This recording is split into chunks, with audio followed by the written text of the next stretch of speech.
Everybody, welcome back to Regina's World. This is another video on the channel. For those who don't know who I am, I'm Regina right here in Las Vegas. I do a lot of different type of videos and story times and things like that is most common on my channel. And this one is no exception. This is a sit and chat with me kind of thing. And as you see on the topic of this video, it's about childbirth. Everything about childbirth. What it was like having children during a pregnancy, and what it was like actually having the child during the actual childbirth. So we're gonna talk about it on this video. So this is my experience only. I wish I had somebody else to talk about their experience, was actually giving childbirth with their experience, but unfortunately that is just not my life. So so you have to deal with me in this space alone. But anywho, we're gonna get right into this video. So everything that I can remember about childbirth, I'm finna tell you. So like, comment, share, and subscribe. Let's get into it. Okay, so I got pregnant in 2024. That's when I got, no, I got 2023 and had a child in 2024. I graduated from high school in May of 2023. I got pregnant somewhere in June, July in 2023. I gave birth in January 2024 because I was way early. My baby Keyshawn wasn't supposed to be born until January, March, like April. He wasn't supposed to be born like April, but he was a preemie and he was born way early. He was born January 25th. From what I can remember with childbirth, I didn't like it. I'm not somebody who liked the childbirth at all. Could care less. I never want to ever experience childbirth again. If I can have a baby without going through the childbirth, I totally would. I was never a fan of it, ever. I didn't like the weight gain. I didn't like the swollen ankles. I didn't like the ginormous breasts that childbirth gave you. These are from childbirth and weight gain. Every time I got pregnant, my breast got a cup or two sizes larger. Every time I got pregnant because of all the milk. Every single time. And then weight gain over the years have just made them to the point where they're just out of control at this point. So I didn't like that. I had the perfect breast back in when I was a teenager in early 20s. I was a 34B. Now I don't even know what size I am anymore. That's how large they are. Like, I have no idea what size I am anymore. So anyway, I digress. So the acne that you get, the sickness, the morning sickness, the sensitive senses that you smell everything, the constant hunger. Well, I wasn't too bad about that because I'm a foodie. So if anything, I would totally eat. I think that was one of the beauty, because you did get to eat anything that you wanted and nobody could judge you because you was feeding a baby. But yes, the acne, the back pain, the swollen ankles, you can't fit none of your clothes, the mood swings, you're so emotional, you cry at the drop of a hat, your senses is heightened, you can't sleep, you're waddling, you're carrying this huge thing, and your spine feel like it's about to break, your constant need to go pee and go to the bathroom all the time. I didn't like any of it, okay? Your stretch marks that you get after some people get after you deliver a baby. Some people don't get stretch marks at all. They get, and their skin just go right back like they never had a child. Other people like myself end up with stretch marks and hanging skin, which I have had issues with my entire life since I gave birth. And I am on a hunt now to get a tummy tuck. Like, I have accepted that the only way to get rid of this extra skin around my tummy is getting a tummy tuck. Like I can't get around it anymore. I have to get rid of the skin. It doesn't, it makes me self-conscious when I put on my clothes. I want a flat stomach again, and that's something I haven't had in years. Was a flat stomach. No matter how skinny I was, I've always had this extra skin. And the older I get, the more weight I may put on, the more hanging skin it is, and I have to get rid of it. Like I have to get rid of this hanging my stomach. That's just what it is. And yeah, so all of that I could care less about. Like I hated every bit of it. Um, I did like, again, you can eat whatever you want, and I did like going, probably like everybody else, going to see the ultrasound. That is the most exciting part, the 3D ultrasound, because you actually get to see what a glimpse of what your baby is kind of going to look like. So I wish I had old pictures or something of my son, of Keyshawn, when I did a 3D um ultrasound of Keyshawn. He looked exactly like his 3D photo. Like he looked at exact like his profile was like a side view, and Keyshawn looked exactly like his photo. Like Keyshawn now looked exactly like his baby photo. So that was exciting to see what your baby was going to look like. But the constant going back and forth to the doctor, the closer it is to delivery, you went from going every couple of weeks to down to every week you had to go to the doctor, up until delivery, became a headache. After a certain many months, I couldn't sleep in the bed anymore. Like I had to sleep on the couch like this, sitting up, because my back hurted so much. Like everything just hurted after a while. And in the middle of the night, I used to couldn't sleep because the baby would get hungry to wake me up because it makes me sick. So I wouldn't go eat a full meal. I would just go into the refrigerator, like grab a slice of ham and eat it to calm the baby, and so I can go back to sleep. Like the constant need to do all this, exhausting. Like I was completely over it when, and then I didn't get attached. I don't even think I was attached to either one of my kids during the pregnancy. It was just like I was just pregnant. I didn't feel close to them until I gave birth, and then something happens. Well, something happened to me. Like some people is totally connected to their baby while they're pregnant. I was disconnected. Like I didn't feel anything. It literally, to me, it's not until I literally give birth and then I see my child, and then my motherly instincts kicked in, and then I feel this overwhelming degree of love and devotion to somebody that, only a mother and a child can feel. And it's a really amazing experience. Now, going through, I think, oh, another thing they didn't tell you, the constant gas. Like the baby is pushing on so many organs at the same time. You gotta pass gas all the time. You gotta pee all the time. It's just so many things. It's so many things that you gotta deal with. You can't give yourself a perm while you're pregnant. Or I don't know if that's actual facts, but I wasn't allowed to give myself a perm because I heard it was bad for the baby. So you can dye your hair, you can do anything chemically wise to yourself while you're pregnant. I don't even remember how I got through with my hair.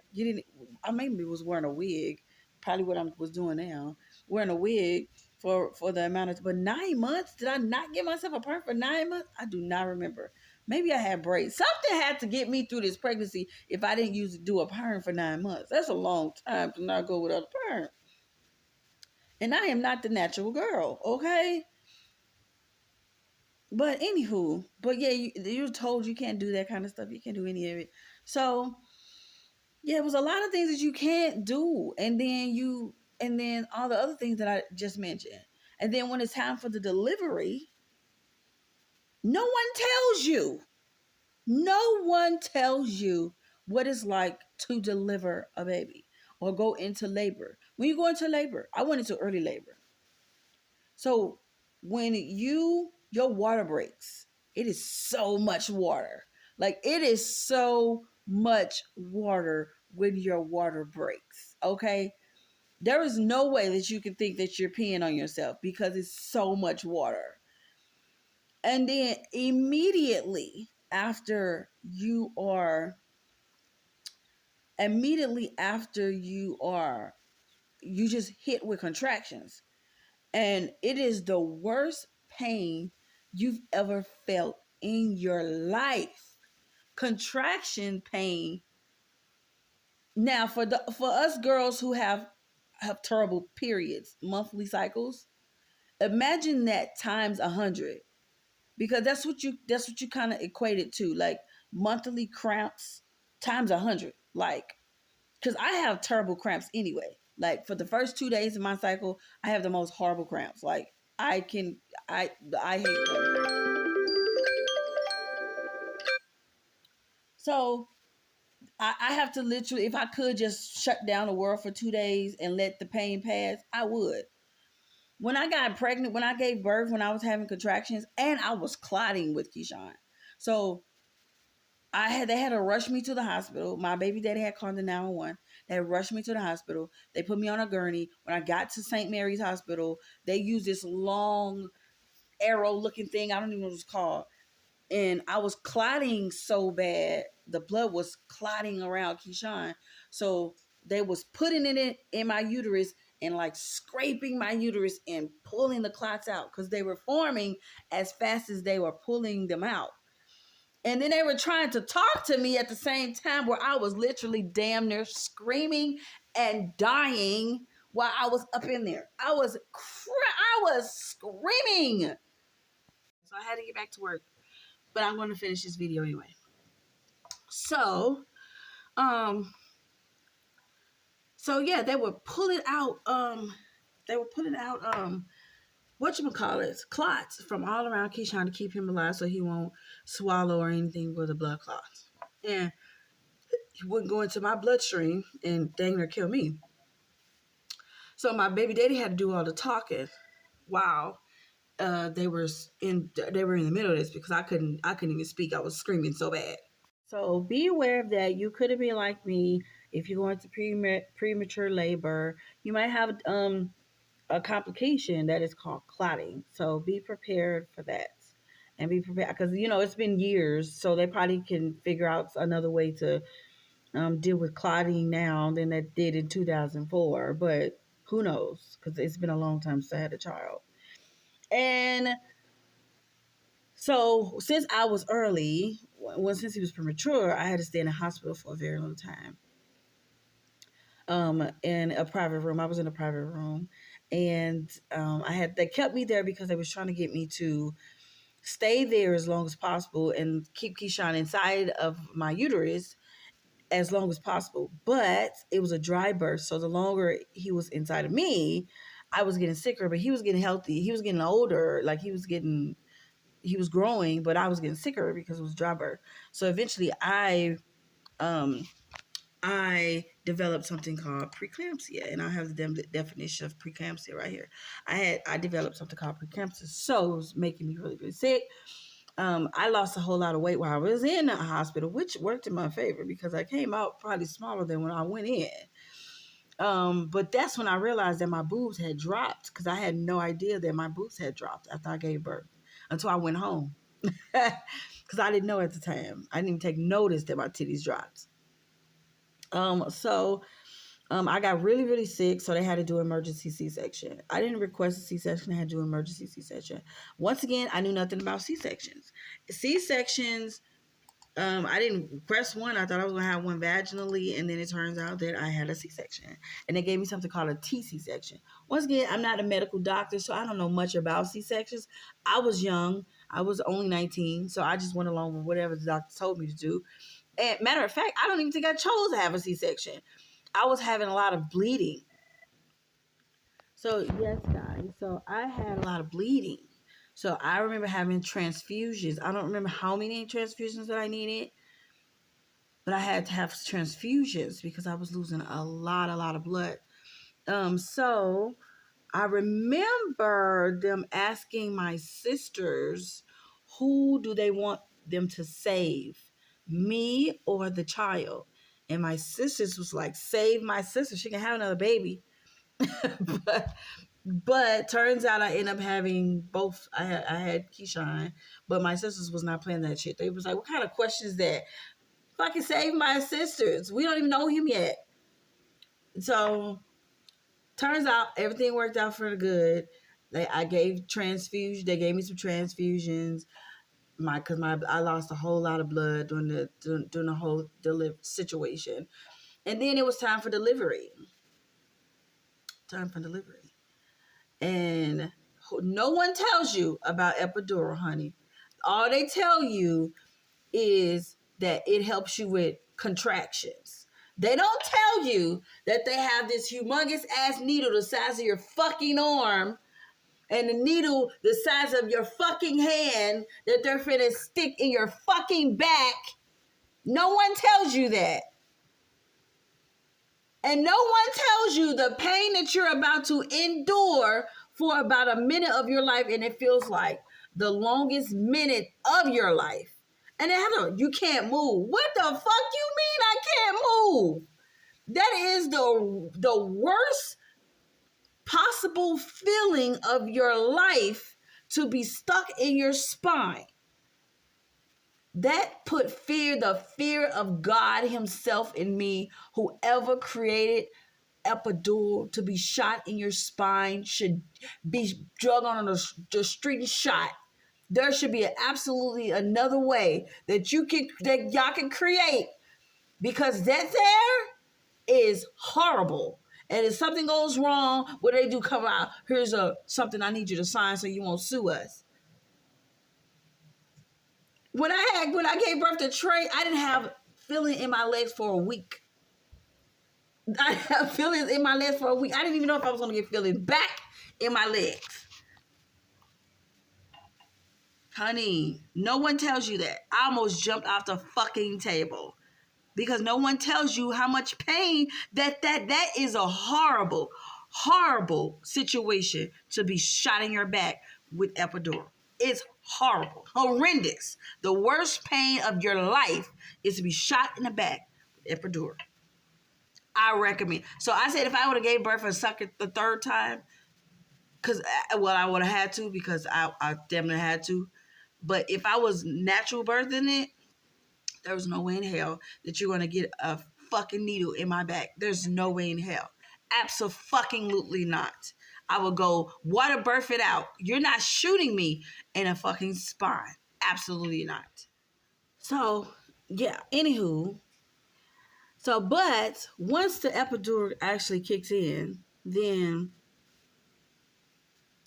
you don't really feel anything. So I wish at this point I would love to have spoken to someone who actually gave birth naturally, so they could talk about their experience by actually pushing. And because I've watched videos on YouTube of women talking about it, and they talk about their experience of pooping and all that other stuff.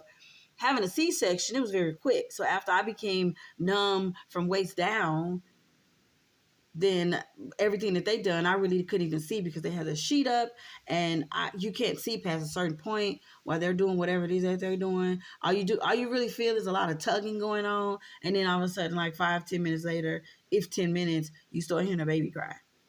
And then you see the baby, they bring the baby to you, and then they show you your baby, then they put the baby on the side of your face so you can kiss them and everything. And then they take the baby on, and the daddy goes with the baby after that. And then you're laying there getting sewed up and everything else. And you don't know what's going to happen. Then Keyshawn, since he was a preemie, I was still in the hospital recovering for the next couple of weeks. They took Keyshawn to a whole other hospital. They flew him to the Children's Hospital in St. Louis.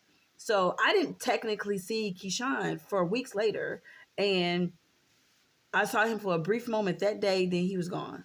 Trey, since he was full term, they took him, and they regularly took him and then put him in the NICU, and then eventually when I came out of surgery and went back to the room, they brought him back to me, and he was in the little, in his little bed or whatever, and Maurice was in his bed until they sent us home. But different experience for both children, but the same process, because I had 2 C-sections. So C-section is I have a line, a forever line that shows that I had 2 C-sections, and that's where they took the baby from. With Keyshawn, recovery was tough because I had staples. I popped my staples. So I had to take care of myself. So they didn't restaple me. So I had to heal inside out without any staples. So yes, guys. So where did I leave off on? Where did I leave off on? Oh yes. So I had to pretty much heal myself for the next couple of weeks. They sent me home because they didn't re-stitch me up. They didn't even sew me up. They didn't do anything. They sent me home with supplies and said, because you popped your stitches, you have to make sure you have to clean yourself from here on out. So they sent me home with a bag of supplies, like packed stuff that you put in like wounds when they're doing surgery on you to stop the bleeding. I had packs of this. I had gauze. I had all these supplies that they sent me home with. When I tell you